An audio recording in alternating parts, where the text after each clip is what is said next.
Hey, Pastor Steve Waldron here. We're going to be looking at the Miller-Urey experiments. This was an experiment many of you probably heard of from the 1950s where they tried to develop life from non-life. And so in a controlled environment, they said if we can do enough electricity or simulated lightning and hit inorganic material that possibly there's a way for a protein or an amino acid or organic material to come into being. And so it's still trumpeted in science textbooks as something that is viable today. Now, I'm reading this out of Icons of Evolution, Jonathan Wells. Now, Jonathan Wells, I'll read you a little biography of Jonathan Wells in the front that I found was good.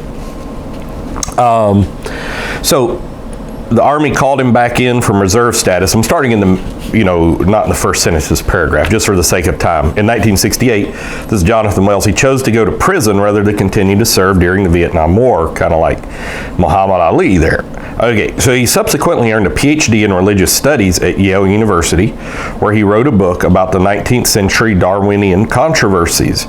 In 1989, he returned to Berkeley to earn a second PhD, this time in molecular and cell biology. So, in ranking colleges and who knows what standards they use here, obviously Yale being Ivy League and UC Berkeley being Ivy League of the West Coast, them and Stanford, that, so this guy has street cred, so to speak. He's got two PhDs from two of the most prestigious universities in the world, and PhD molecular and cell biology. And so now a senior fellow at Discovery Institute Center for the Renewal of Science and Culture in Seattle. And then there was another great quote before we get into the Miller-Urey experiment by Stephen Jay Gould, 1989. Now, many of you that know Darwinian evolution, you would know that Stephen Jay Gould in the last half of the 20th century would be considered the leading evolutionist in the world in reputation. He was from Harvard University, amazing writer. I've got some of his books, hopefully one day we'll review. Maybe not, who knows, all depends on the Lord. But incredible writer. And sometimes he was so honest with Darwinian evolution, it scares Darwinists. But this is what he said. He said, the iconography of persuasion strikes even closer than words to the core of our being. Every demagogue, every humorist, every advertising executive has known and exploited the evocative power of a well-chosen picture. But many of our pictures are incarnations of concepts, masquerading as neutral descriptions of nature. These are the most potent sources of conformity, since ideas passing as descriptions lead us to equate the tentative with the unambiguously factual. And this is this two PhD Yale, UC Berkeley. This is his point, is that many of the things that are used as iconography in science is really tentative at best, and many times fraudulent or misinterpreted data. So here's what the Miller-Urey experiment looked like in 1953. Here's just kind of a picture of this. Now, I also know that any video that I happen to do on creation science, even though I've taught it for 11 years now at a college level, that it is looked upon with great skepticism, especially in the YouTube community. It seems like it gets far less views than other things for whatever reason. So, but let's just keep going because I really feel in the Lord I'm supposed to do this. It's truth. Okay. So the first step in the O'Piran-Haldane scenario, the production of life's chemical building blocks by lightning, depends crucially on the composition of the atmosphere. The Earth's present atmosphere is about 21% oxygen gas. We tend to think of an oxygen atmosphere as essential to life because we would die without it. Yet paradoxically, life's building blocks could not have formed in such an atmosphere. So you're looking at some kind of impossibility here. Okay, so we need oxygen because our cells produce energy through aerobic respiration, though some bacteria bacteria are anaerobic and thrive in the absence of oxygen. In effect, aerobic organisms use oxygen to get energy from organic molecules in much the same way that automobile engines use oxygen to get energy from gasoline. But our bodies must also synthesize organic molecules, otherwise we cannot grow, heal, or reproduce. Respiration, which breaks down organic molecules, is the opposite of synthesis, which builds them up. Chemists call the process of respiration oxidizing, while they call the process of synthesis reducing. So now we get to what is the Miller-Urey experiment. At the time, it seemed reasonable to postulate a strongly reducing primitive atmosphere. Scientists believe that the Earth originally formed from a condensing cloud of interstellar dust and gas, so it was reasonable to suppose that the original atmosphere resembled interstellar gases, which consist predominantly of hydrogen. In 1952, Nobel Prize-winning chemist Harold Urey concluded that the early atmosphere consisted primarily of hydrogen, methane, ammonia, and water vapor, just as O'Parent and Haldane had postulated. So Urey's graduate student at the University of Chicago, Stanley Miller, set out to test this. So the aforementioned and aforeseen flask and all of this is how he did this. Okay, so did the primitive atmosphere really lack oxygen? Urey assumed that the Earth's original atmosphere had the same composition as interstellar gas clouds. In 1952, however, the same year Urey published this view, University of Chicago geochemist Harrison Brown noted that the abundance of the rare gases neon, argon, krypton, and xenon in the Earth's atmosphere was at least 1 million times lower than the cosmic average, and concluded that the Earth must have lost its original atmosphere, if it ever had one, very soon after its formation. And then it goes on to talk about Princeton University geochemists Heinrich Holland and Carnegie Institution geophysicist Philip Abelson, who agreed with Brown. Okay, in 1965, and by the way, I'm using the hardback copy of this book because when I read through this book, I just started at the beginning, read it very close to the end, I was using my paperback copy, which I can't currently find. So I've got a hardback copy really cheap somewhere. I don't know, Goodwill, something, I don't remember. But so my notes are missing, and that does hinder me. But we'll keep going because this is fascinating, because this is one of those icons of evolution. Okay, in 1965, Texas scientists L.V. Berkner and L.C. Marshall argued that the oxygen produced by photodissociation could not have exceeded about 1/1000th of its present atmospheric level and was probably much lower. California Institute of Technology geophysicist R.T. Brinkman disagreed, claiming that appreciable oxygen concentrations might have evolved in the Earth's atmosphere as much as 1/4 the present level before the advent of photosynthesis. So people are beginning to fight over this. Okay, so then he makes the comment, evidence from ancient rocks has been inconclusive. Now this is somebody with a PhD in molecular cell biology from UCal Berkeley, so he kind of knows what he's talking about. Biochemical evidence has been used to infer primitive oxygen levels as well. Okay. So nobody knows how much. So declaring the controversy over, in 1977, Origin of Life researchers Sidney Fox and Claus Dose reported that a major reason why the Earth's primitive atmosphere is widely believed not to have contained in its early stage significant amounts of oxygen is that laboratory experiments show that chemical evolution, as accounted for by present models, would be largely inhibited by oxygen. James C.G. Walker likewise wrote that the strongest evidence for this composition of the primitive atmosphere is provided by conditions for the origin of life. A reducing atmosphere is required. So they're not looking at what things look like now and the perfection. They're looking at what was it like in their estimation 4.6 billion or so years ago. Okay.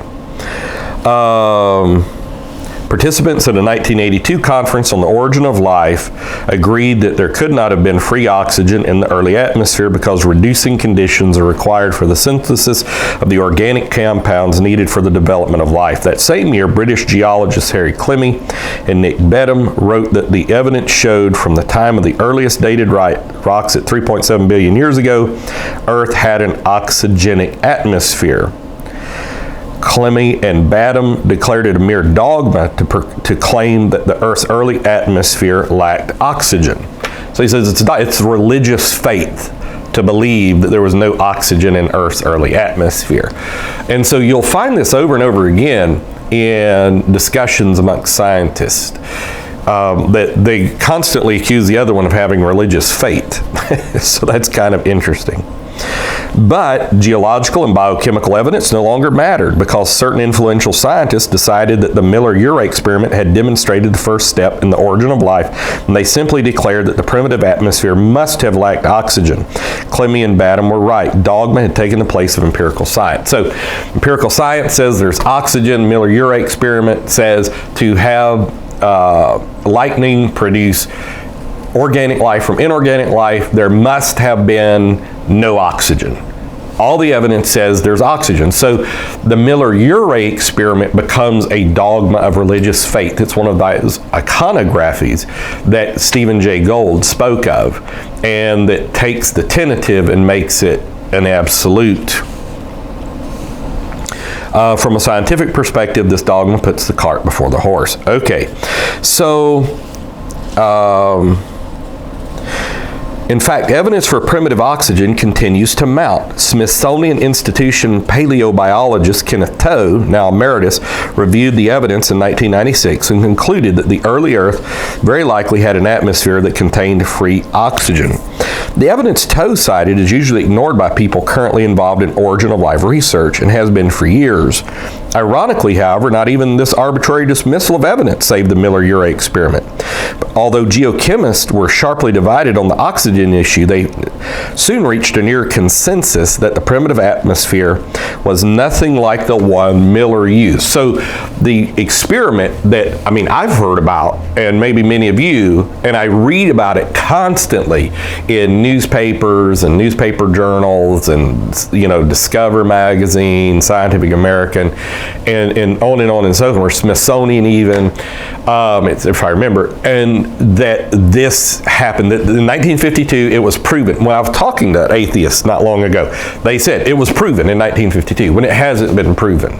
And so the very premise of the Miller-Urey experiment is now totally debunked by consensus of scientists.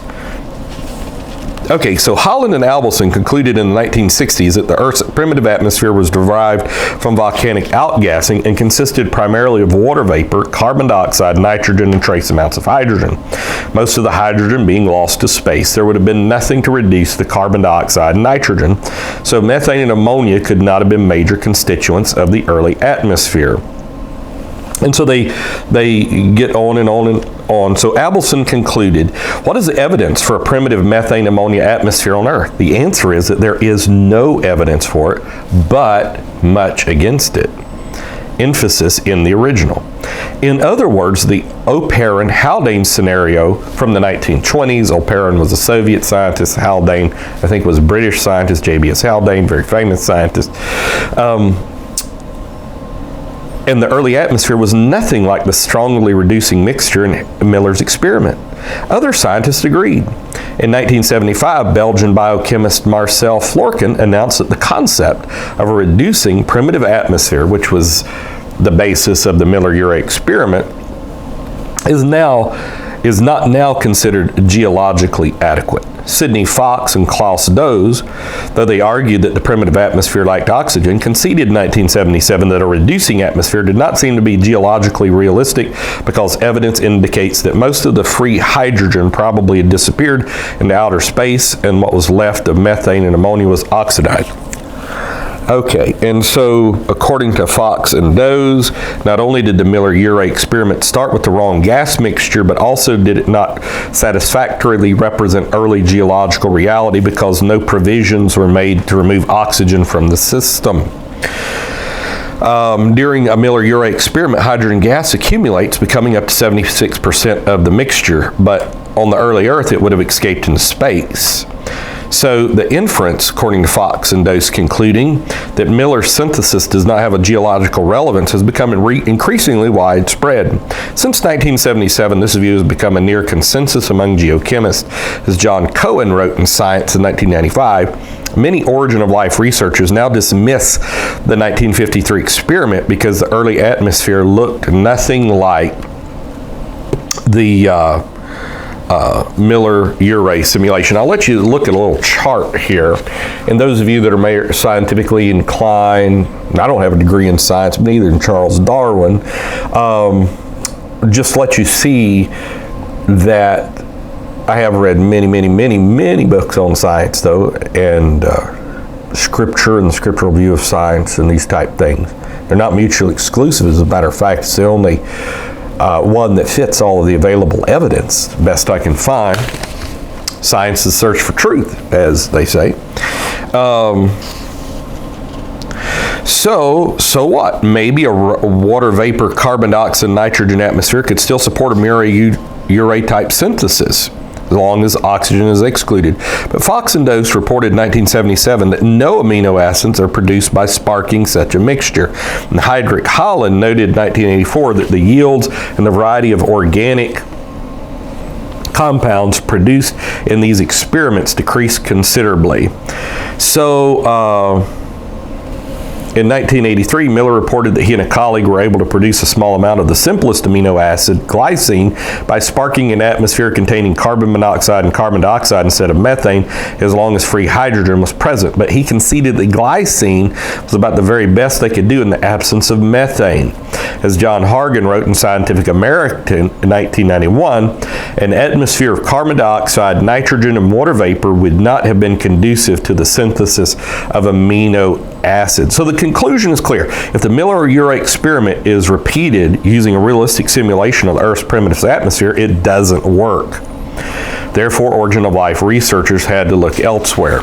And as we teach science in the Bible, I mean, the basic thing is to produce amino acids, you have to have no oxygen, but for them to survive or to grow into proteins or to chain into proteins, you have to have oxygen. So you're with a dilemma that is a conundrum that is an impossible bridge, as so many of the thoughts on the theory of evolution is. So now we come into the Miller-Urey experiment as an icon of evolution. Before we get there, New York Times science writer Nicholas Wade reported in June 2000, everything about the origin of life on Earth is a mystery, and it seems more that is known, the more acute the puzzles get. In 1998, Salk Institute scientist Leslie Orgel acknowledged that we are very far from knowing who done it. This is on the origin of life. German researcher Klaus Dose wrote in 1988 that current theory is a scheme of ignorance. Without fundamentally new insights in evolutionary processes, this ignorance is likely to persist.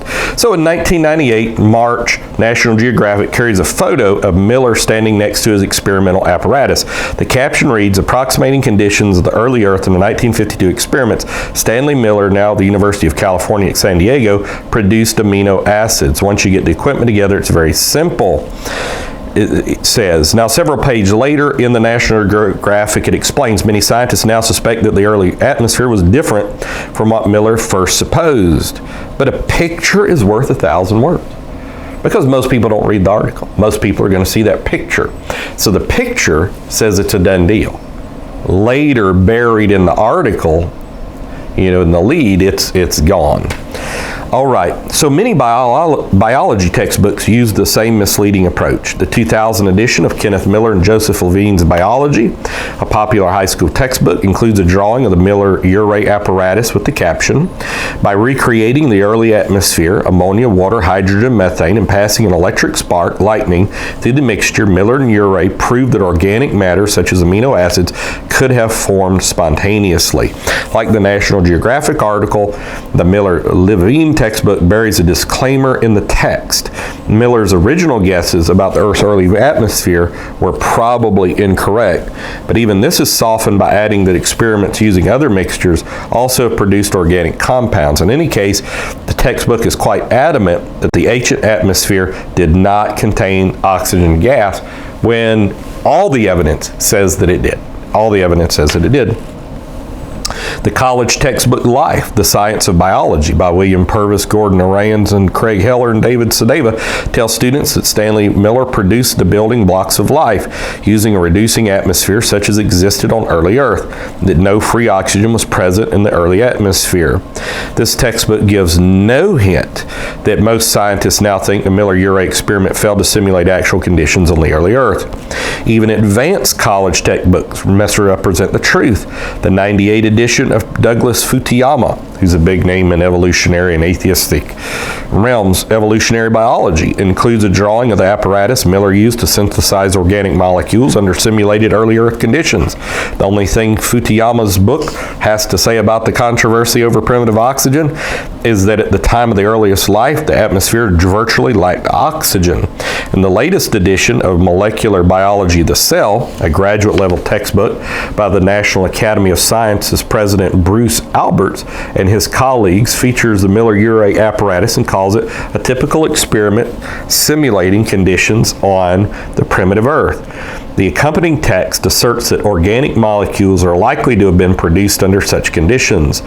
The best evidence of this comes from laboratory experiments. And now you've got a 1999 booklet published by the National Academy of Sciences perpetuating this misrepresentation. This is even more troubling than the misuse of the Miller-Urey experiment by National Geographic and biology textbooks. The National Academy of Sciences is the nation's premier science organization commissioned by Congress in 1863 to advise the government on scientific matters. Its members include many of the best scientists in America. Do they really approve of misleading the public about the evidence for evolution? Or is this being done without the members' knowledge? What are the American people supposed to think? Now remember, according to Pew, 38% of all American adults believe the Earth was created in 6 literal days. 38%. It's about 4 in 10. And that's the lowest it's been in decades. But it's still significant. You're talking 100 million people. And as we shall see in the following chapter, booklets published recently by the National Academy contain other false and misleading statements about evolution.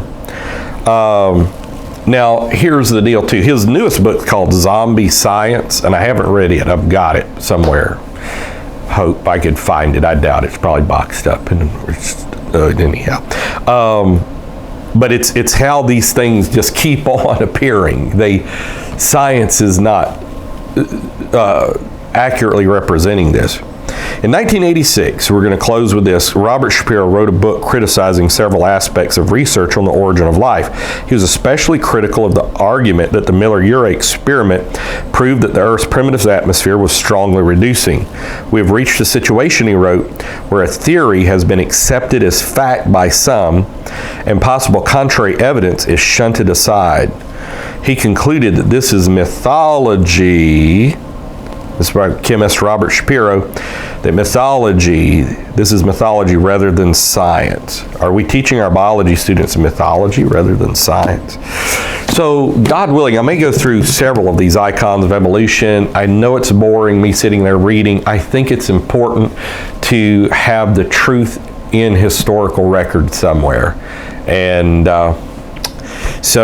you'll find that there's many, many, many things like this in the realms of science, especially what's called the silver bullets of science, of which the Miller-Urey experiment is one. People say, well, it's a done deal, when it's far from a done deal. God bless. Talk with you later in Jesus' name.